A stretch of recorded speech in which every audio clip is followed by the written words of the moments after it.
પૂછો નેટવર્ક લગતા હતા ગુજરાત સમાચારમાં. હેલો, નમસ્કાર દર્શક મિત્રો, વીઆર લાઈવમાં આપનું સ્વાગત છે અને આપ જોઈ રહ્યા છો પાવર પ્લે કાર્યક્રમ. કેન્દ્ર સરકારનું બજેટ રજૂ થયું છે અને બજેટના સંદર્ભમાં કેટલીક ટિપ્પણીઓ પક્ષ અને વિપક્ષ તરફથી આવી રહી છે. બજેટમાં ખાસ શું છે અને ખાસ કઈ બાબત ધ્યાન દોરનારી છે તેના અંગેની ચર્ચાઓએ ખૂબ જોર પકડ્યું છે. જેમ જેમ મોટાભાગે બનતું એવું હોય છે કે બજેટ આપણને ત્યારે જ સમજાય છે જ્યારે એનો અમલ બને અને આપણા ખિસ્સામાં પૈસા કેટલા હોય છે કેટલા જાય છે એ ત્યારે સમજાય છે. બજેટના સંદર્ભમાં અત્યારે આપણી સાથે ચર્ચા કરવા માટે ગુજરાત ચેમ્બર ઓફ કોમર્સના અગ્રણી અને એક વેપારી બિઝનેસમેન ટુરિઝમ સાથે સંકળાયેલા છે તેઓ મદનભાઈ જયસ્વાલ આપણી સાથે જોડાયા છે અને મદનભાઈ જયસ્વાલ સાથે આપણે વાતચીત કરીશું.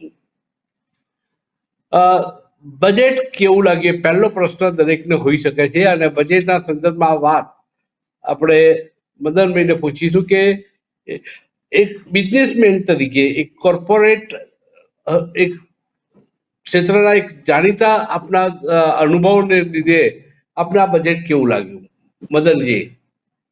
બજેટ એકંદરે સારું છે, પણ આ કોરોના કાળની અંદર જે ટ્રાવેલ ઇન્ડસ્ટ્રીઝને હોટેલ ઇન્ડસ્ટ્રીઝને જે સહન કરવાનું આવ્યું છે એના માટે સરકારે મોટા પાયે રાહતો કરવી જોઈતી હતી, ટેક્સમાં કે બીજા ત્રીજા કોઈ પણ કામની અંદર, પણ એવું કંઈ થઈ શક્યું નથી.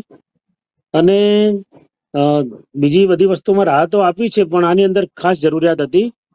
કોરોના અંદર સૌથી વધારે અસર થઈ હોય તો ટુરિઝમ બિઝનેસને થઈ છે, ટ્રાવેલ ઇન્ડસ્ટ્રીઝને થઈ છે અને આ છેલ્લા 2 વર્ષથી કન્ટિન્યુઅસ ચાલતું આવી રહેલું છે અને આ ક્યાં સુધી ચાલશે કઈ દેખાતું નથી નક્કી. હવે જરૂરિયાત હતી ટ્રાવેલ્સ એજન્સીને આ વખતે ખાસ બુસ્ટર ડોઝની જરૂર હતી. લાગતું હતું કે ટ્રાવેલ્સ એજન્સી માટે સરકાર ગમે વિચારશે, કારણ કે ટ્રાવેલ ઇન્ડસ્ટ્રી સૌથી વધુ અફેક્ટેડ આ વખતે કોરોના કાળમાં છે, દેશની અંદર અને દેશની બહાર પણ. લોકોને ટ્રાવેલ કરવા માટે ઘણી બધી અડચણો ઊભી થઈ. કઈ અપેક્ષાઓ હતી અને જો એ પૂરી કરવામાં આવી હોય તો ટ્રાવેલ્સ ઇન્ડસ્ટ્રી માટે સંજીવનીનું કામ કરી શકી હોત? દાખલા તરીકે અમદાવાદ મ્યુનિસિપલ કોર્પોરેશન કે ગુજરાતની સરકારે ગુજરાતના ઉદ્યોગો પૂરતું જે ટ્રાવેલ ઇન્ડસ્ટ્રી છે, ટ્રાવેલની ઓફિસો, ટ્રાવેલમાં કામ કરતા માણસો, એમના ટેક્સ માફ કર્યા હોત, એમના જે પણ કંઈ વેરા આવે છે માફ કર્યા હોત તો એમને ઘણી રાહત થાત. જે ટેક્સ ભરવો પડે છે એ સ્લેબની અંદર પણ છેલ્લા 4-5 વર્ષથી કોઈ ફેરફાર આવ્યો નથી. આ કોરોનાના લીધે ધંધા ઓછા થયા છે, એના લીધે લોકોને લાગતું હતું કે સ્લેબમાં આ વખતે ફેરફાર આવશે, પણ એવું પણ કંઈ થઈ શક્યું નથી. અને પબ્લિક હેલ્થ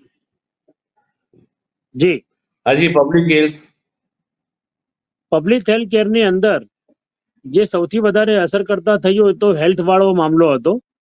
તો હેલ્થ વાળા મામલાની અંદર પણ સરકારે જે આપણે મેડિક્લેમ ભરીએ છીએ ને આપણી જે પોલિસી હોય છે હેલ્થ વાળી, એની અંદરથી જે જીએસટી 28% જેટલો બહુ ભારે છે એને ઓછો કરીને કાં તો 5% કરવો જોઈએ કાં તો કેન્સલ કરવો જોઈએ. આ અત્યારના સમયની તાતી જરૂરિયાત છે. તો એના ઉપર પણ સરકારને વિનંતી છે કે તેઓ ધ્યાન આપીને આ બાબતે ચોક્કસ વિચારે. આ સર્વગ્રાહી પ્રશ્ન છે, દેશના દરેક નાગરિકનો પ્રશ્ન છે. હેલ્થનો પ્રશ્ન એટલે બધાનો પ્રશ્ન આવી ગયો, એની અંદર તો ચોક્કસપણે રાહત મળવી જ જોઈએ. વડાપ્રધાન નરેન્દ્રભાઈ મોદીએ મેક ઇન ઇન્ડિયાનો એક કન્સેપ્ટ લોકો સમક્ષ રજૂ કર્યો હતો અને એ કન્સેપ્ટમાં આપણે ક્યાં પહોંચ્યા છીએ અત્યારે સવાલ પૂછવો થોડોક અનિચ્છનીય એટલા માટે છે કે કોરોના કાળમાં એ સવાલ બાજુ પર અટકેલાઈ જાય છે. પરંતુ હવે પછીના સમયમાં મેક ઇન ઇન્ડિયા માટે બજેટમાં જોગવાઈઓ કોઈ ખાસ કરી નથી એવી ટીકાઓ થઈ રહી છે. આપનું ઓબ્ઝર્વેશન શું છે? આ કોરોનાના લીધે મેક ઇન ઇન્ડિયાની સ્કીમ ખૂબ જ સારી છે. દેશનું ધન દેશમાં રહે, દેશના ઉદ્યોગો પ્રગતિ કરે અને દેશની અંદર સારા બિઝનેસ ઊભા થાય તો દેશના લોકોને જ રોજગારી મળે.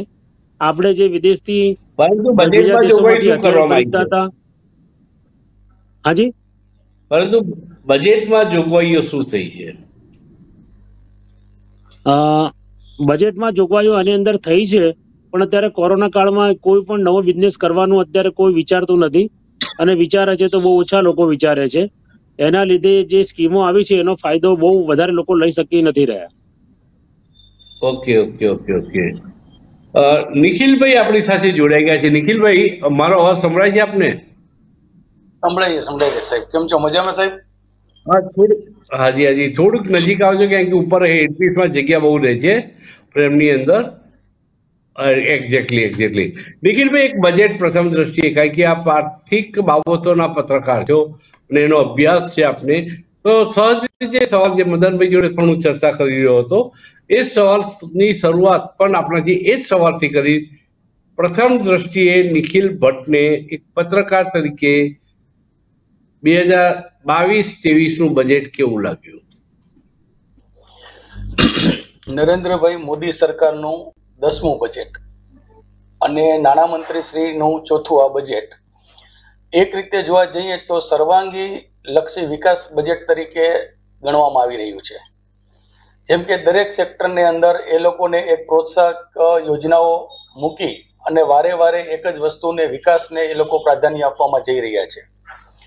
જેમ કે આધુનિક ભારત, ડિજિટલાઇઝેશન ભારત, વિકાસલક્ષી ભારત, રોજગારલક્ષી ભારત વગેરે વગેરે અનેક સારા નામો સાથેની યોજનાઓ આપી અને આધુનિક ભારતની ઝડપી વૃદ્ધિ કેવી રીતે થાય, શું કરવું જોઈએ, આ બધી ચર્ચાઓને લઈને બજેટને એ લોકોએ આજે રજૂ કર્યું.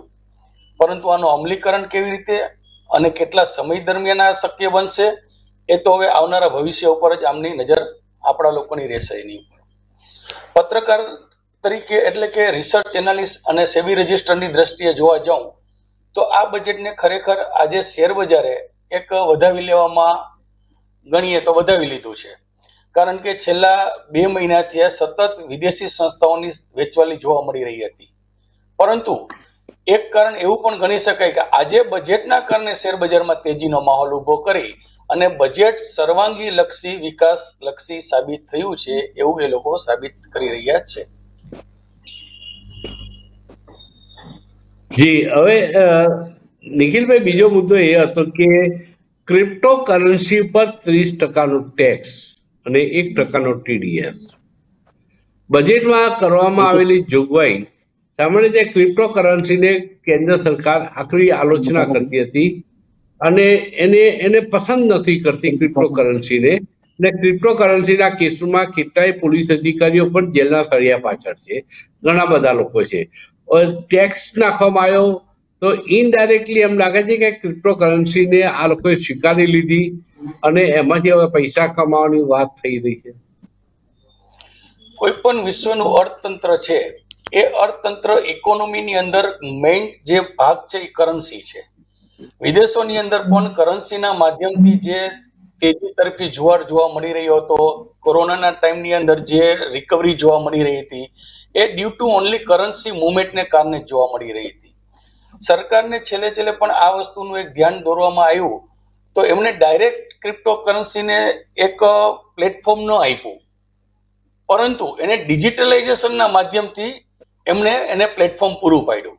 જેમ કે જોવા જઈએ તો 75 ડિજિટલ, માની લો કે ચોરીના મુદ્દામાલ ઉપર હવે 30% શેર ટેક્સ નાખવામાં આવશે એમ સરકાર નિર્ણય લે, એનો મતલબ કે ચોરીને ઇનડાયરેક્ટલી માન્યતા આપી. હા, બસ ચોરી તમે કરો પણ 30% ટેક્સ તમે ભરો.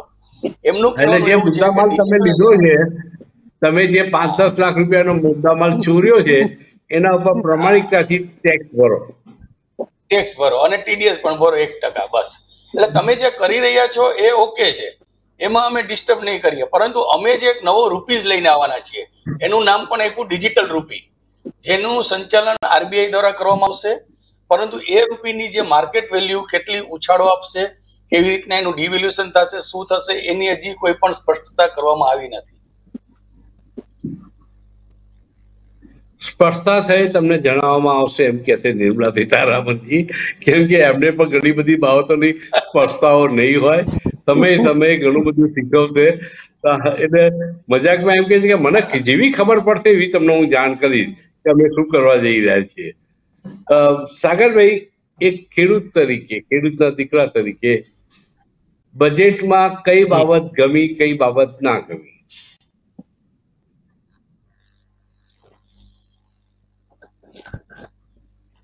બજેટમાં પગલાભાઈ ના ગમી એ બાબત એવું છે કે દીકરો કરીને ઘી પીવે છે. અવાજ આવે છે મારો? બરાબર. હલો, તમારો અવાજ આવે છે, ભલે તમે સ્ટીલ મારો થઈ અવાજ ગયા, આવે પણ છે? તમારો અવાજ સંભળાય છે. અવાજ આવે છે? હા, અવાજ આવે છે, ચાલુ રાખો તમે તમારો. હા, બિલકુલ બિલકુલ. ઓકે, હું એટલા માટે કહું છું કે રૂપિયાની આવક અને જાવક વાળું કોલમ જોઈએ તો 1 રૂપિયામાં 35 પૈસા તો આપણે દેવું કરીને લાવીએ છીએ. એટલે આ જે બજેટ છે એના પર તો દેવામાં જવાનું છે. અને જાવકમાં જોઈએ તો 20 પૈસા તો માત્ર વ્યાજ ચૂકવવામાં જવાના છે.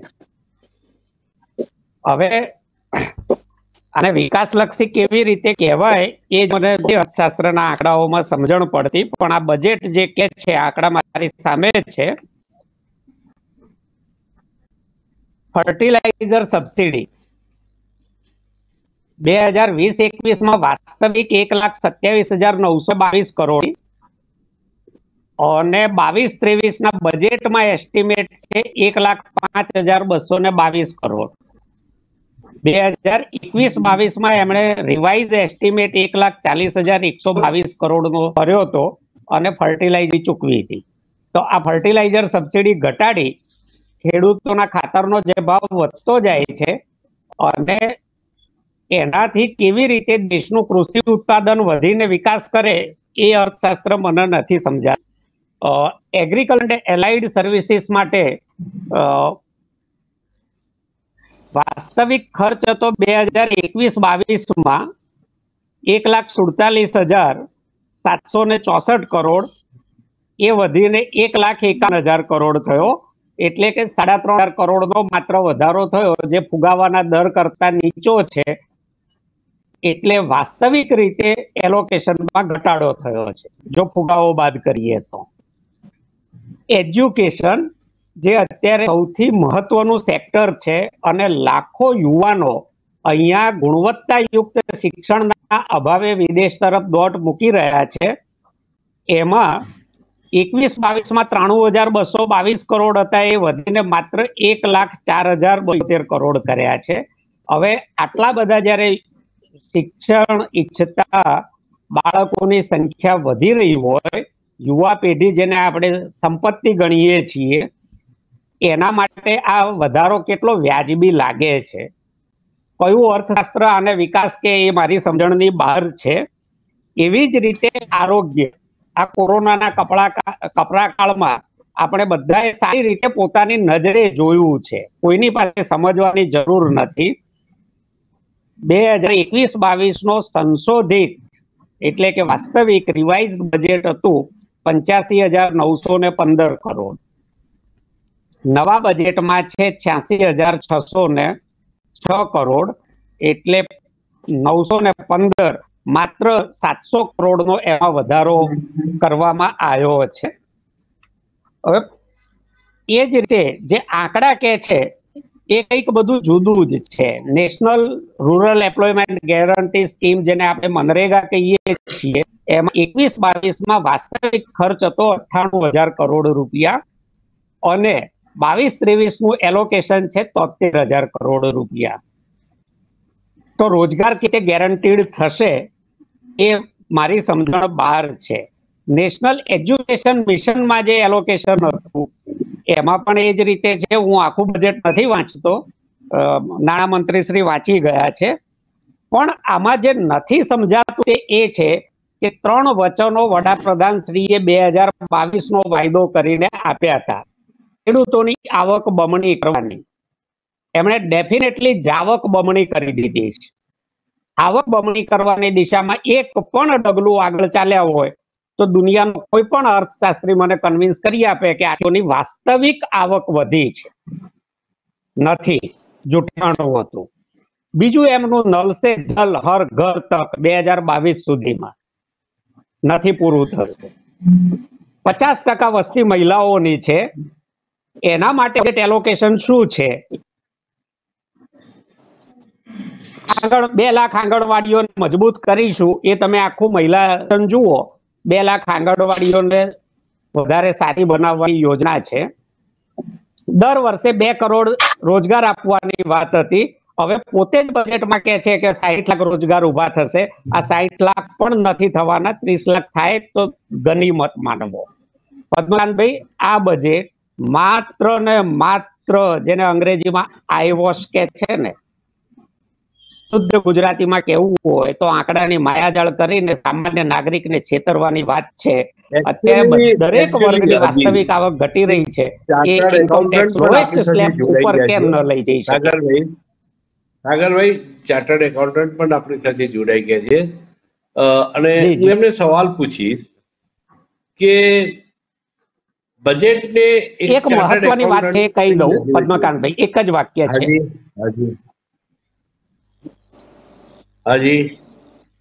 એમણે છે ને પ્રાઇસ સ્ટેબિલાઇઝેશન ફંડ, એટલે કે જે ટેકાના ભાવે સરકાર બજારને ટકાવી રાખવા માટે ખરીદી કરે છે, એમાં એ વર્ષે 2250 કરોડ રૂપિયા ખર્ચાયા હતા. આ વર્ષનું એમની ફાળવણી છે માત્ર 1500 કરોડ રૂપિયા.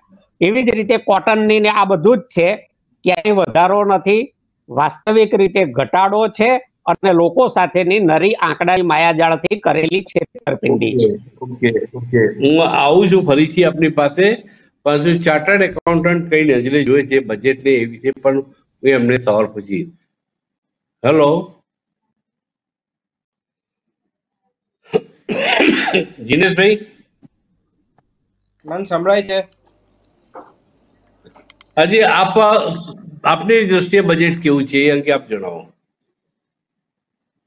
બજેટ મારા અંગે એવું હતું પદ્મકાંતભાઈ કે આજથી 5 વર્ષ પહેલા કે આજથી 7 વર્ષ પહેલા જયારે બજેટ આવતું તો યાર આખો ભારત દેશ લોકો બધા ઉત્સાહ તરીકે રાહ જોતા હતા, કારણ કે નાનો ફેરફાર બજેટમાં થતો હતો. આજનું બજેટ મને જોઈને એવું લાગ્યું છે કે બજેટનું જે મહત્વ હતું બજેટનું, એ મહત્વ હવે રહ્યું નથી. ખાલી એક જે ફેરફાર કરવાના હતા, કે જે ક્લેરિફિકેશન કરવાનું હતું, ભાઈ આ કોર્ટે આ ઓર્ડર કર્યો છે કે તમને આ ખર્ચો અલાઉ કર્યો છે, એ ખર્ચો અલાઉ નહીં મળે, એ ટાઈપનું બજેટ વધારે લાગ્યું પદ્મકાંતભાઈ. અપેક્ષા હતી આ વખતે કે મધ્યમ વર્ગના ઉપરનો ઇન્કમ ટેક્સનું ભારણ કદાચ ઘટાડવાનો પ્રયાસ કરે કદાચ સરકાર આ કોરોના કાળને ધ્યાનમાં રાખીને. દેખાયું ખરું એવું કઈ?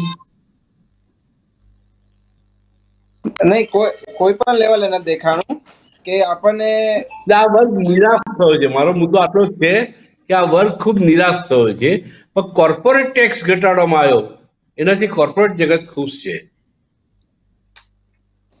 પણ સાહેબ, આમાં મેક્સિમમ ટેક્સ તમને પદ્મકાંતભાઈ એક ગણિત ખાલી બતાવું કે 63% ટેક્સ છે ને, એ 1% વર્ગ જે ભરે છે, 1%માં લગભગ બધો પગાર, જે વર્ગને પગાર મળે છે ને, એ વર્ગ જ ટેક્સ ભરે છે. કોર્પોરેટ ટેક્સનું કન્ટ્રીબ્યુશન 40%થી ઓછું છે. તમે સમજો એક વસ્તુ, મેક્સિમમ પગાર જે ટેક્સ ભરે છે ને એ નાનો માણસ, એટલે કે જે પગારદાર માણસ છે ને, એ જ ટેક્સ ભરે છે આપણા દેશમાં. એટલે જે પગારદાર માટે એક સ્ટાન્ડર્ડ ડિડક્શન જે 50,000 હતું, એ થોડુંક વધારવું હોત તો વધારે સારું રહેત, કારણ કે એ લોકોને થોડીક રાહત મળત. કારણ કે આજે કેવું છે કે જે માણસ નોકરી કરે છે એ માણસ સૌથી વધારે ટેક્સ ભરે છે, જે માણસ ધંધો કરે છે સૌથી ઓછો ટેક્સ ભરે છે. અને આ જગ જાહેર છે. આમાં એવું નથી કે હું સીએ છું તો આવું બોલું છું, પણ જગ જાહેર છે આ વસ્તુ. તો એ જે પગારદાર માણસ છે કે એને સ્ટાન્ડર્ડ ડિડક્શન પદ્મકાંતભાઈ 30% આપવામાં આવતું હતું, એ 30%થી ઘટાડીને 50,000 ખાલી ગયા બજેટમાં આવ્યું. તો 30% હતું એ શું કામ હતું કે એ સરકાર જે જૂની સરકાર હતી તે લોજિક હતું, તમે કોઈ પણ ઘર ખર્ચ ચલાવો તો તમારી જે આવક હોય ને 30% તમારો ખર્ચો થાય, એ આવકમાં તમને ઓફિસ જવા માટે પેટ્રોલનો ખર્ચો લાગે કે તમારું મેન્ટેનન્સ હોય કે બીજું, તો એટલે સ્ટાન્ડર્ડ ડિડક્શન 50,000 કરવા કરતા તમારો જે પગાર છે એના 10 થી 20% જેવું કર્યું હોત તો ઘણો ફાયદો થાત પદ્મકાંતભાઈ. બિલકુલ બિલકુલ. અને હું આવીશ મદનજી પાસેથી. મદનભાઈ જયસ્વાલ, તેઓ અમદાવાદની બહાર જઈ રહ્યા હતા અને મારી વિનંતીને ધ્યાનમાં રાખીને તાત્કાલિક જોડાઈ ગયા. એમનું મોડું પણ થઈ રહ્યું છે, પરંતુ એમને પાસેથી હું જાણવા માંગીશ કે કોર્પોરેટ ટેક્સ ઘટાડ્યો, ખુશ છો કે કેમ? બીજું, ડિજિટલ કરન્સી બિઝનેસને કેટલો ડેવલપ થવામાં મદદરૂપ કરશે? ડિજિટલ કરન્સીના કેટલા ફાયદા થશે? અને બેરોજગારોને દૂર કરવા માટેની કોઈ ફોર્મ્યુલા બજેટમાં દેખાતી નથી, એવા જે આક્ષેપો થાય છે એ અંગે તમારું શું કહેવું છે? ટેક્સ ઘટાડે એ આનંદની વાત છે. બીજું, ડિજિટલ કરન્સીનો ઉપયોગ તો જૂજ લોકો કરે છે, એ લોકોના ફાયદા એ લોકો જ બતાવી શકે, કારણ કે ડિજિટલ કરન્સીનો ઉપયોગ મોટા ભાગના લોકો કરતા નથી. બીજું, આજે ડિજિટલ કાર્યવાહીને કારણે બેંકોની અંદર જે ચાર્જ લાગે છે, ઘણા વખતથી અત્યારે બધું ડિજિટલ જ થઈ ગયું છે, મેન્યુઅલી બધું ઓછું થઈ ગયું છે. એના લીધે જે ચાર્જ લાગે છે બેંકોના, એ ખૂબ જ અસહ્ય છે. સરકારે એ ચાર્જો કાં તો નાબૂદ કરવા જોઈએ, કાં તો ઓછા કરવા જોઈએ.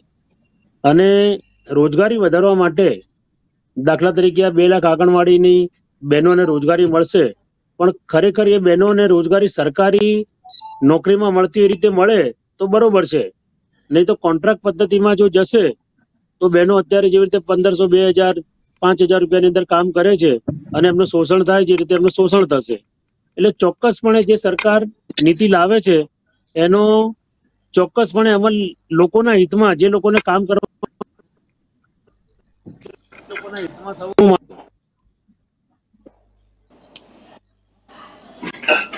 અને હેલ્થકેર માટે આ કોરોનામાં આપણે જોયું અત્યારે કે જે ડોક્ટરોની અછત હતી, તો સરકારે ઢગલાબંધ મેડિકલ કોલેજો ખોલી દેવી જોઈએ. આપણે અત્યારે પણ જુઓ તો વિદેશની અંદર આપણા ભારતના બાળકો મેક્સિમમ ફોરેન જઈ રહ્યા છે ભણવા માટે. તો એ બધા અભ્યાસક્રમો આપણે ભારત દેશમાં શા માટે ચાલુ ના કરી શકીએ, જેનાથી લાખો કરોડ રૂપિયાની ફીસ વિદેશમાં જાય છે, આપણા દેશમાં રહે, આપણા દેશનું ધન દેશમાં રહે, આપણા દેશનું કૌશલ્ય આપણા દેશના કામમાં આવે. તો એવી વ્યવસ્થા તો હવે તો ઊભી થવી જોઈએ.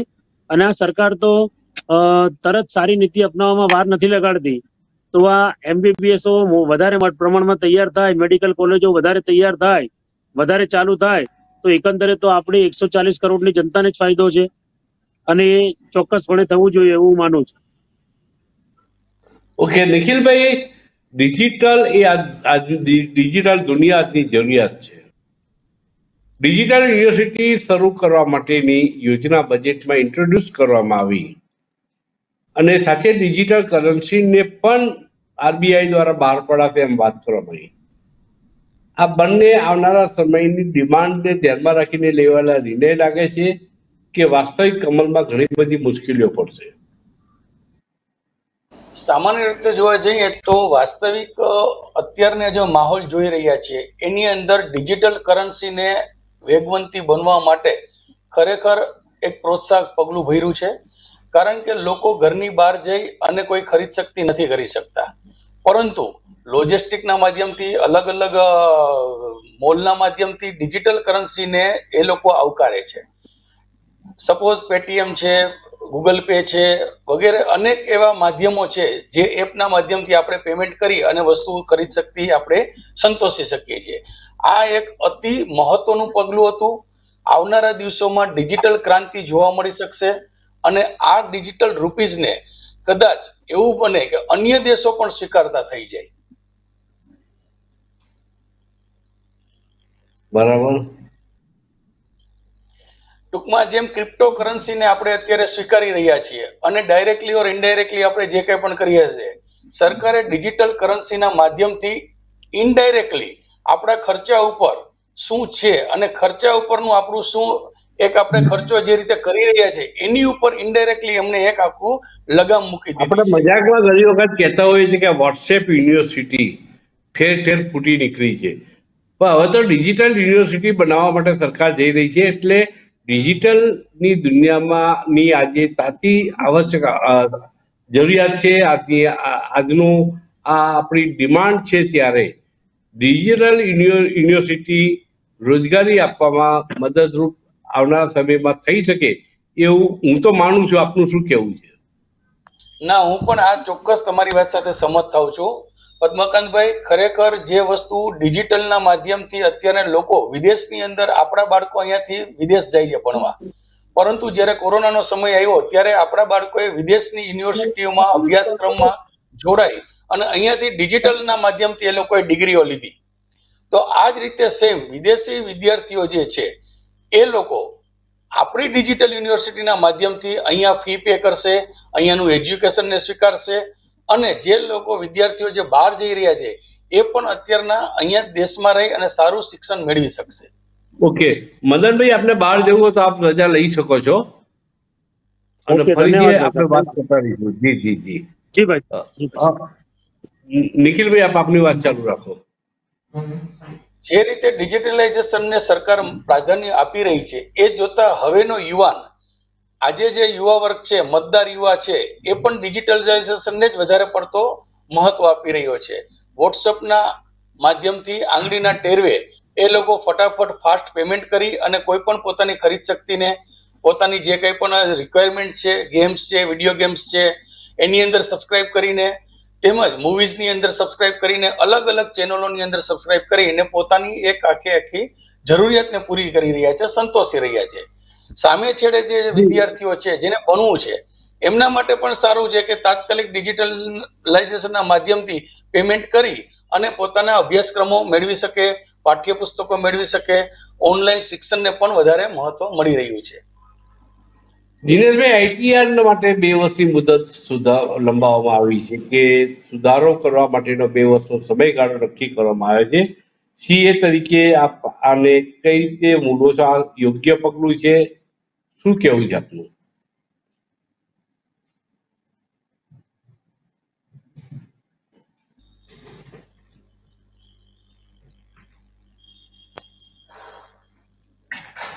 અવાજ સંભળાય છે મારો દિનેશભાઈ?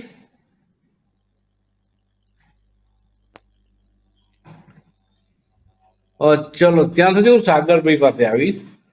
સાગરભાઈ, કિસાનો માટે પણ આ એક જોગવાઈ જે બજેટમાં છે એ અંગે મારે ખાસ આપણે પૂછવાની ઈચ્છા હતી કે નાના ખેડૂતોની ખેત પેદાશોને એના મુકામ સુધી પહોંચાડવા માટે કુશળ લોજિસ્ટિક્સ વિકસિત કરવામાં આવશે રેલવે દ્વારા. મતલબ કે ખેડૂત એનો માલ જ્યાં સારી ઉપજ મળતી હોય ત્યાં વેચી શકે એ માટે પાકને લઈ જવા લાવવા માટેની વ્યવસ્થા જે રેલવે કરવાની છે એના સંદર્ભની આ વાત છે. સ્થાનીય ઉત્પાદનની માટે એક સ્ટેશન એક ઉત્પાદન લાગુ કરવાનું પણ પ્લાનિંગ છે. આ બાબત યોગ્ય છે અને સફળ થશે? આપણે ખેડૂતોને મદદરૂપ થશે કે કેમ, એ અંગે શું કહેશો? પદ્મકાંતભાઈ, કોન્સેપ્ટ સારો છે પણ અમલીકરણ કરતા આવડતું નથી. તમને યાદ હોય તો ગયા બજેટમાં કિસાન રેલની જાહેરાત કરી હતી. એ કિસાન રેલનું સ્ટેટસ આજનું શું છે અને એમાં નવી વધારવાના છે કે નહીં, એક વસ્તુ. એ બાબતમાં બજેટમાં કોઈ એમણે સ્પષ્ટતા કરી નથી. અને હું જે પ્રોવિઝન હતો તો એમાં પણ નવી કિસાન રેલો શરૂ કરવા માટેનું કોઈ પ્રોવિઝન કર્યું હોય એવું દેખાયું નથી. Number 2, one station one product ક્યારેય ન થઈ શકે. કોઈ પણ વિસ્તારમાં એકથી વધારે ઉપજો જ પાકતી હોય અને ધારો કે એ જ વસ્તુ વાવવી જે મારી જમીનને અનુકૂળ નથી તો જ હું એ ઇન્ફ્રાસ્ટ્રક્ચરનો લાભ લઈ શકું. આ યોજનાને કાગળ પર રાખીને અમલીકરણ ન થાય અને વાહવાહી લૂંટાઈ શકાય એના માટેની છેતરપિંડીની વાત છે. આમાં જરાય ખેડૂતોએ ખુશ થવા વાળી વાત નથી. અને એ સિવાય પણ બીજા ખેડૂતો માટેના ઘણા આંકડા છે જે હું આપી શકું એમ છું. મારી સામે જ છે જીએસટ બજેટની. પણ બીજી મારે એક વાત કહેવી છે કે ડિજિટાઇઝેશન કરવાથી વ્યક્તિની ખરીદી શક્તિ વધી જાય છે. આ કાલ્પનિક ખ્યાલ છે. વ્યક્તિની ખરીદી ખિસ્સામાં જેટલી આવક હોય એટલી જ હોય. એ પછી હાર્ડ ફોર્મમાં હોય કે ડિજિટલ ફોર્મમાં હોય. ડિજિટલ ફોર્મમાં મારી પાસે એટલે હાર્ડ કેશ ₹1,00,000 હોય અને હું ડિજિટલ કરવા જઉં તો 1.5 લાખની વસ્તુ ન લઈ શકું, 1 લાખની જ ખરીદી શકું. રૂપિયાની વાસ્તવિક ખરીદ શક્તિ એટલે મૂલ્ય, જૂનું મૂલ્ય અને આજનું મૂલ્ય ઘટતું જાય છે. એટલે ખરીદ શક્તિ એનાથી વધતી નથી. રૂપિયાની વાસ્તવિક ખરીદ શક્તિ એની વાસ્તવિક ખરીદ શક્તિ બે ભિન્ન વસ્તુ છે અર્થશાસ્ત્રમાં. ત્રીજી વસ્તુ, યુવાનો અહીંયા આપણે ડિજિટલ યુનિવર્સિટી કરીએ એટલે દુનિયાના યુવાનો અહીંયા ભણવા આવી જશે. આ એક કાલ્પનિક ખ્યાલ છે. મારા શબ્દોમાં કહું તો તમારે ક્વોલિટી આપવી પડે.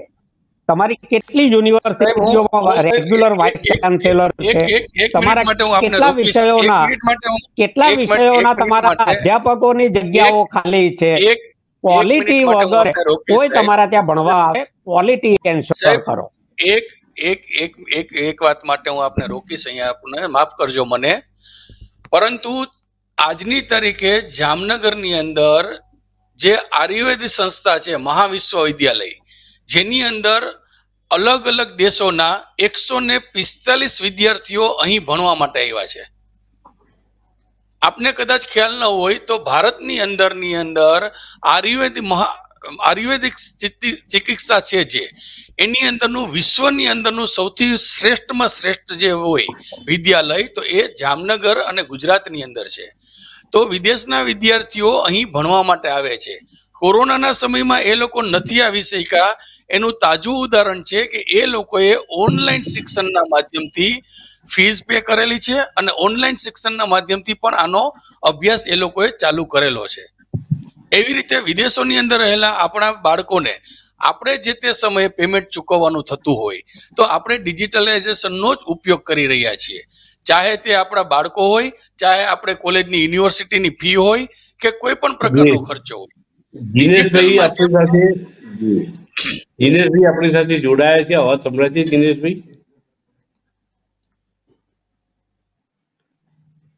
દિનેશભાઈ અવાજ સંભળાય છે આપને? ના, નથી લાગતું. નિખિલભાઈ, ડિજિટલાઇઝેશનના કારણે અત્યારે ઘેર બેઠા શિક્ષણ લઈ શકાય છે, વર્ક ફ્રોમ હોમ થઈ શકે છે, એટલે ડિજિટલનું માધ્યમ આપણા માટે ખૂબ આશીર્વાદરૂપ બન્યું છે કોરોના કાળમાં. એ વાત આપણે જે કરી એની સાથે સંમત થઈએ છીએ. બજેટ ઉપરની ચર્ચા અત્યારે આટલી. સાંજે 7 વાગે પાવર પ્લે કાર્યક્રમમાં ફરીથી આપણે મળીશું અને બજેટનો એક્સરે આપણે 100% જોઈશું. અત્યારે રજા આપશો. નમસ્કાર. Thank you very much.